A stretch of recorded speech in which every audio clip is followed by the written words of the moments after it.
Hello everyone. Today I'm here with, how do I pronounce your name? Is it Helene Bergeot? Or Yes, it is? correct. Yeah, you're originally from France, so the accent is a little bit hard for me to pronounce.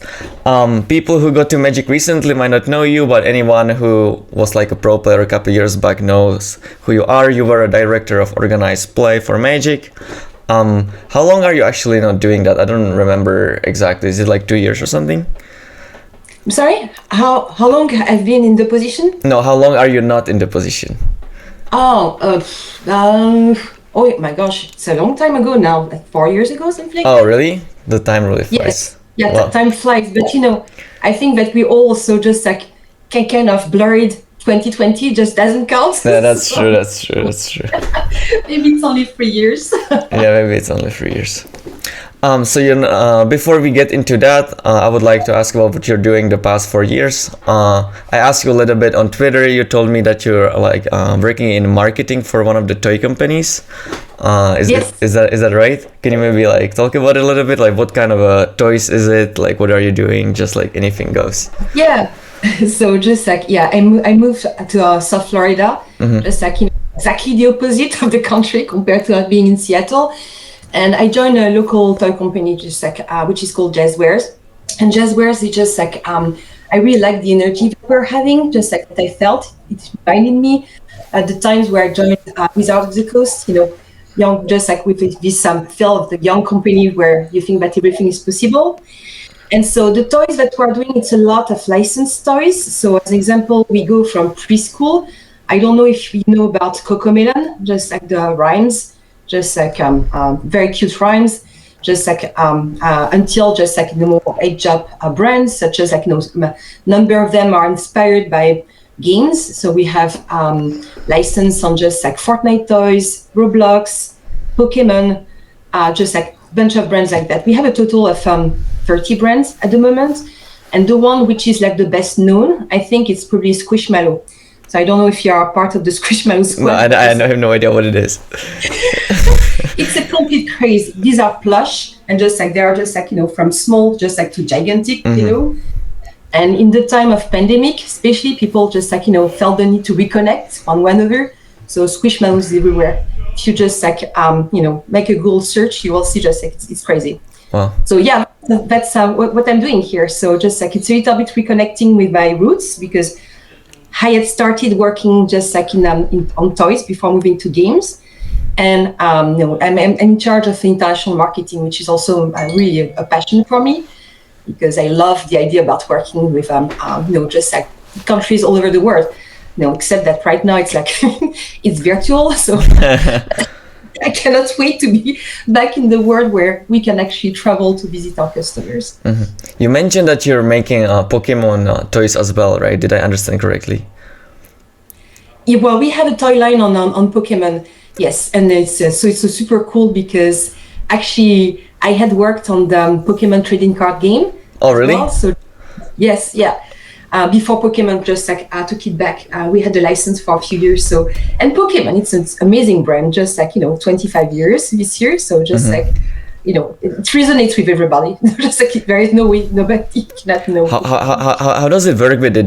Does the company need to have like a license to be able to make toys from Pokemon, or like not anyone can do Pokemon toys, right? Or is that not? Correct. It's just like we have, and it's even more complex because big licensors, such as like the Pokemon company, they work normally just like the license for certain type of products. So as an example, you might have the master toy, we're the master toy for Pokemon, but for Fortnite, if I take the example of Fortnite, we are several just like licensees, and some of us work on a certain size of figures, some of us work on different size. So it's very just like the world of licenses is very, very interesting. Yeah, I'm curious about that. So when you wanna make a toy from a certain brand, you just need to pay for the license and then you can do whatever you want, or do you still have to pay them from what you sell, or how does that work? Oh, it's so it depends on each licensor has been their own I rules. see. Yeah. Basically, the way it works is that just like, of course, just like, it's about having defined the framework of the license. And then afterwards, once you start developing the toys, of course, every single step has to be approved by the licensor. So as an example, if I just like look at Roblox, just like, because I don't know if you're familiar with Roblox, but there are just like millions of games on the platform. It's an amazing platform, by the way, especially since you are a creator, one way or another. Just like it's amazing because all the games are just like being created by the community. And so, but we would have the license only on games that are just being picked by the licensor. And then, once they pick the game, they will tell us, okay, just like we're going to just like focus on this type of characters, just like because they have the knowledge of their brands, of their respective brands. So it's always a discussion with the licensor so that we identify what is like the best mix of products based on just like what we are just like having the right to develop. I see. That makes sense.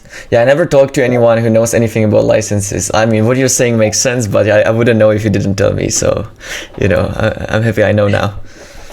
Well, you just like at least know I was useful for something today. At least I know what license is, I suppose. It's not that bad.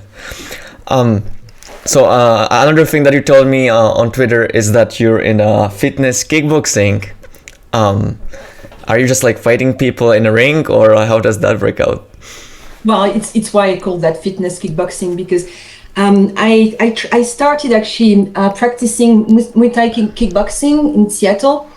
We were having a gym at the office that was super cool, and a kickboxing class, and I was saying, oh, that looks cool. And this is actually the real kickboxing where you just like you have a partner, and then I went to the dojo of just like our trainer, and eventually just like you start sparring, doing all these things. And when I moved here, I couldn't find just like the equivalent, not in a close neighborhood. So I opted for fitness kickboxing, which means that you're just like training on just like on objects. But it's still okay.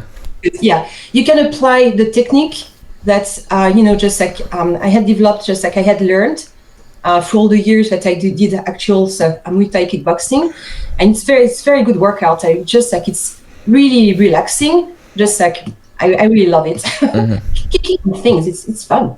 So you haven't actually fought anyone ever, right? I only sparring. Oh, okay. So you did fight someone, right? Because from what you said, you just said that you're like training on these like objects, and that's why it's like a fitness kickboxing. So like I would assume that you're not fighting other people, but you like did it for fun, or? Yeah. Oh yeah. Just like I always did it for fun, but just like it's where you realize that the training is one thing, but it's so super interesting just like to put it in action. Yeah. Because when you don't know the next move of your opponent, and just like and you have always to adjust, and then just like that's why when you spar you make rounds of 3 minutes, and these were just like, oh my gosh, it's really long, 3 minutes. Did you win? A couple of times, but just like it really depends. Sometimes just because also I have something which is an advantage, and sometimes I'm left-handed. So yeah, most people just like they are not really used to have people in front of them. So I just like, but I always have right-handed people. So just like say, I know how to counter that, and then just we don't see it coming because say, oh, you're just like, I'm just like going to throw you just like a cross, and just when we expect a jab. So it's interesting. Yeah, being left-handed is probably really good in sports in general. I used to play tennis, and I know that anytime I played against someone who was left-handed, it was just like so awkward because I wasn't used to him having the hands backward. So yeah, it makes sense. So let's talk about Magic a little bit. Actually, before we go to Magic, you mentioned that like your roots are actually toys. So like before you actually started with Magic, you were like working for like a toy company, and then you started with Magic, or how did that work out? Yes, yeah, just like I started working for a toy company because I was just like thinking that toys was really interesting, fun to work on, just like way more engaging for me than working on toothpaste or equivalent. And when I was in that toy company, we were also doing games. So I moved also to the games where just like the board games, And at the time, we were just like actually just like testing a number of games, and we did test Magic, and I was so This is how I started learning. I learned how to play Magic, and I had never seen something like that. And I just like I was following the game. I was just like saying, this game is just like it's just like it was just like so new, so innovative, and just like full of possibilities. That then afterwards, when I found out that just like there was some opportunities with Wizard of the Coast, I jumped on that. And especially because I was when I was interviewing, I was saying, and I know how to play Magic. People who were looking at me say, "What? You know how to play Magic?" Yeah, I wanted to ask about that at some point, whether I can actually play or not. So now I know. Yeah, and I was expecting the question because everybody's just like it's, but it's normal. I get it, but just like but yeah. Not knowing how to play Magic would have been made my job miserable, just like because it's all about understanding, just what it entails, because that helps you understand also just like the players, what motivates them, and just like why they're passionate about the game. So yeah, that's really the reason why I joined actually, because I was thinking it was a fabulous game. So at the beginning, that was still in France, right? You're originally from France, so even when you started working for Wizards, that was in France originally, or was it in a different? Yes. Oh, okay. Yeah, because I was living in France, and Wizard of the Coast was opening a French office. So very small team where we were just like, we had to build everything. So that was fascinating because at the time, just like not a lot of people could understand Magic. So it was all about trying to, explain to just our trade partners what Magic was about. And why just like connecting with the local community, because there was already like people playing Magic at the time. This is in like 90s, or is it? I don't know how long you actually worked for Wizards total, but I think it was like a long time, right?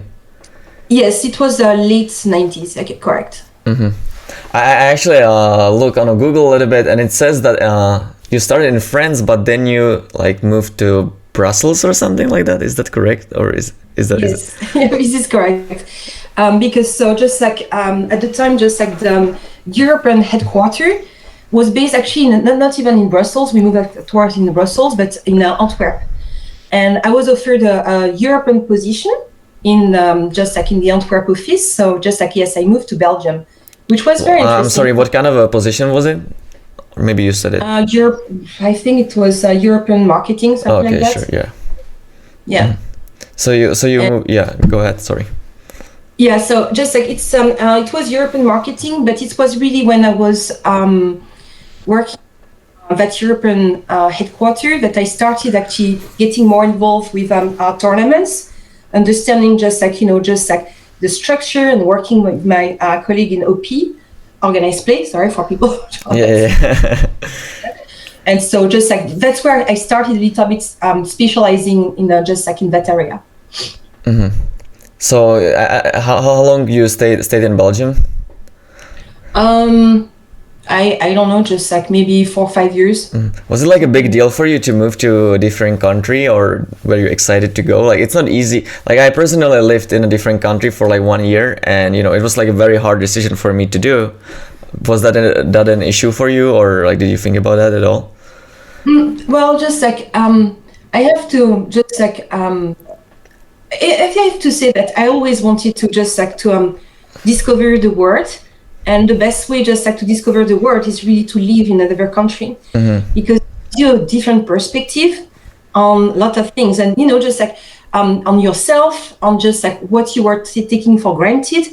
You just like it's really just like very, very fascinating. And Belgium, it feels like very close from France, but culturally speaking, that was really a huge difference. So I learned a lot at that time, but I was ready to just like, but it was not my end point, Belgium. It was just like a springboard to go somewhere else. So when I was offered the opportunity to move to the US, I jumped on it because just like, for me, that was like, say, oh my gosh, it's like, when you are just like coming from a local office and then you're eventually offered a position in the headquarters, that's kind of recognition.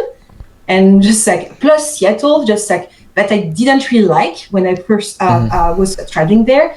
I I got really fond of Seattle. So it was really just like, of course, it was difficult, as you were saying. There are many things I say, wow, I didn't know that all these things were so different, and you don't have a guide. You have to figure out by yourself.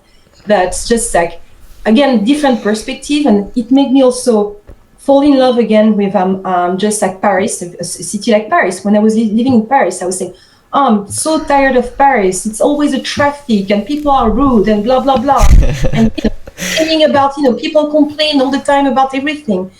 And then, when you look from the outside, you say, yes, these things are still true, but now I can enjoy just like, going back to Paris for a couple of days, and I'm going to spend 3 hours at a cafe, just like sipping my espresso and watching people, and nobody's going to tell me anything. So as an example. Yeah, it's true. Like when you're in your own country, you just like assume that the things that are there, you just take them for granted, and you just look for the bad things. But when you actually go outside, you kind of realize you can like appreciate stuff that you didn't appreciate before. Yeah, it's exactly how I feel about moving. And so just like, and moving from Seattle to Florida was kind of, it's not the same country either. And so every time you have these adjustments. But it's always good just like not to give up and say, okay, just like it's really about just like being resilient and figure out just like what is different and start enjoying actually the new things. Because as an example, I love just like when I was in Seattle in the winter, I would just like on a very just a regular basis, just like go skiing. Not very exciting ski slopes, not as in the Alps and whatsoever, but it was fun. Of course, here no ski, but just like, hey, I can go. But other outdoor things, so yeah. Yeah, it's interesting that you're saying that, because people in Europe who never went to States, they just kind of assume that like America is just like one big country and it's all the same. But as you're saying, like it's like different states and it's just very, very different. Mm-hmm. Absolutely, and just like the mentality is different, the culture is different. Here, most of the time when I walk around, people start to speak to me in Spanish because of my looks. They assume that I speak Spanish and say, I'm sorry. That's kind of rude. And they don't, well, just like, I felt like, I'm sorry, I really don't speak Spanish. Yeah. So when you moved to States, you immediately got the position of the director of organized play, or did it still take some time, even after you went there? It took a few years because I was working on more like marketing of organized play. Then there was a bunch of movements around in the company, just like as every single company, just like having some reorganization, and eventually just like I took charge of organized play, which was really super exciting because just like there was so much to do just in terms of reinventing just like the tournament structure, just like how to connect things with stores, or all these different type of projects. Mm-hmm. Yeah, I remember that, anytime you were like kind of like, I don't know if that's true or not, but we pros kind of thought that you're like on our side. Anytime we had like a problem or we didn't like it, you were like the person that everyone went to. So I don't know, I thought it was awesome. We were all sad that you're not like doing that anymore, but... I'm sorry? I'm saying that we were like all sad that you like stopped doing that, because we all felt that you like really thought about our players. Like you just wanted to do the best for us. So, it just sucks that. Oh, I'm glad that just like it's the way I came across, because just like, if you build programs that people who are just like the most passionate about, just like who are just like your core audience, they don't like, it's pointless. Just like you cannot force a system on just like on people who are just like you're actively engaged in the game. So just like all the just like the importance of that position was really understanding just like what was like motivating people just like to just like to play, and just like how they would make fun, and just like, and of course sometimes you have conflicting priorities because not everybody has the same goal with Magic. So just like there are people who say, yeah, I'm all for that, just like, and some others say, no, I'm more interested in that type of experience. So having the chance actually to get actual feedback, it's a blessing, because in so many instances you just don't know what your consumers want. You just won't know what they don't want, and you can already learn from what they don't like. But trying just like to have that more just like laser vision about saying, okay, we have just like X number of groups of players. This one just like they will like this type of experience. For this one, just like it's more something that is going to be more tailored to them. It's really just like it has been always very fascinating. And just like, of course, just like to hear what people don't like is tiring, but just like it helps you to keep on refining the way you are approaching programs, and to be very nimble, because just like you cannot have just like take the luxury of wait 1 year if something just like is not working. You need to constantly reevaluate, reassess, and just like and make sure that you are just like you are bringing some improvements. And I have had some very good ideas really were coming from the community. So this is why listening was super interesting, because can you name an example of like a decision that you did based on the community? There are a few, but just like I will just like give a couple of examples. So first off, just like we had we were struggling with PTQs, because the time where PTQs were starting being monsters, and it was really a bad experience for everybody, just like something that was not sustainable. And I was just like having coffee with just like a Magic player, just because I was in a layover in San Francisco, and he told me just like, that's it. But you realize that you have to completely reform that system. And somewhere just like I knew it, but to hear that from somebody else made it crystal clear. So when I came back to the office, I say, just like he's right. We really need to reform. We have to just like put everything on the table, try just like to reconstruct it very differently. That's an example. The other example is about words, because you might remember that for a while we didn't have a real words tournament. Because just like when I remember just like when the word structure, there was just like it was on top of just like there was a team thing, but that was weird, and just like and people were not having all the motivation of actually being in the team. They were just like qualified by default because they were top players in the country. So it was not a good system. So we went for something very different with what we call words, that was a super small tournament. And we kept on hearing, but we miss just like the fact that, we can see our country being represented.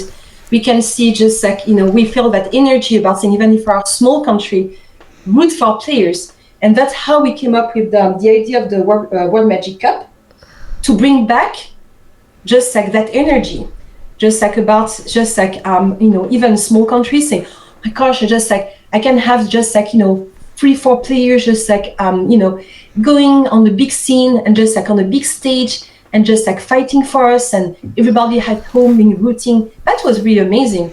And that program, of course, just like as every program had some flaws, had some challenges. So we kept on tweaking it, but that's another example that I can give.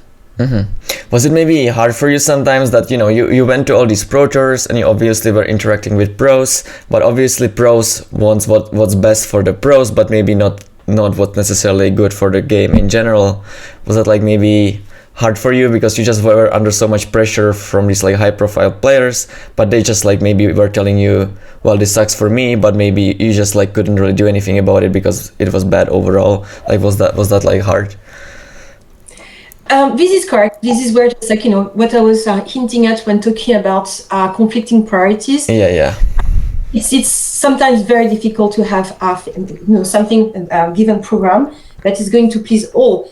But the good thing is that what I learned is that when you give some background, just like that really helps, because and when just like that's why just like we were having this regular communication.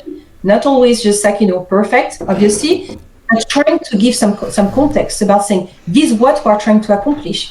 Because just like, if you just throw a program and say, assume that everybody will get what you are trying to accomplish, most of the time you are going to be off. Because, of course, when you receive that information, you are going to read it with your own lens about what does interest you. But if just like in the explanation, just like say, oh, we're doing this because we want really to make sure that, you know, as an example, if I take the example of the World Magic Cup, we have programs for smaller countries. People say, okay, I get it. Not necessarily for me, but I do understand what you're doing. Yeah. That makes sense. From what you're saying, it seems that like you were really passionate about the job. Like, why did you stop? Like, did you just like was it too much stress to go on, or why did you stop doing that? Well, just like there are a bunch of reasons. We just like, you know, I'm all just like, you know, I'm passionate currently about my current job. I do things with passion all the time, because just like otherwise when you lose your passion, I think that you have to move on.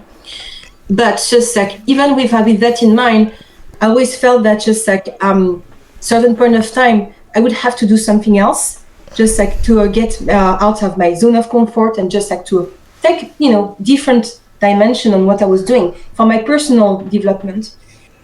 So, but every single year there was something new. So I was saying, oh, just like, you know, I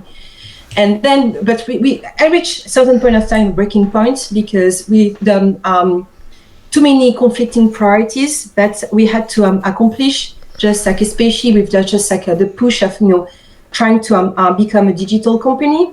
That was just like, you know, creating some many things. I say, this I'm not quite sure that I can manage to do that. So just like, and some, you know, so that was when some part of time say, maybe it's just like time to move on. And yeah, it was also just like very taxing, as you were mentioning, because when you are in charge of events, it never stops. My phone was never on silent, because we had all this escalation tree in case something would happen. And just like, and with Grand Prix happening almost every weekend, just like, I don't know how many incidents we had, but just like I can tell you that my phone was rarely silent. Wow. All right, I think I've asked most things that I wanted to ask about. Thanks for your time today. It was awesome. Thanks for the opportunity. And yeah. If you guys watching the video like the video, please click on the like and subscribe button, and see you somewhere sometime maybe. Okay, that's good. Thank you. Bye. Bye.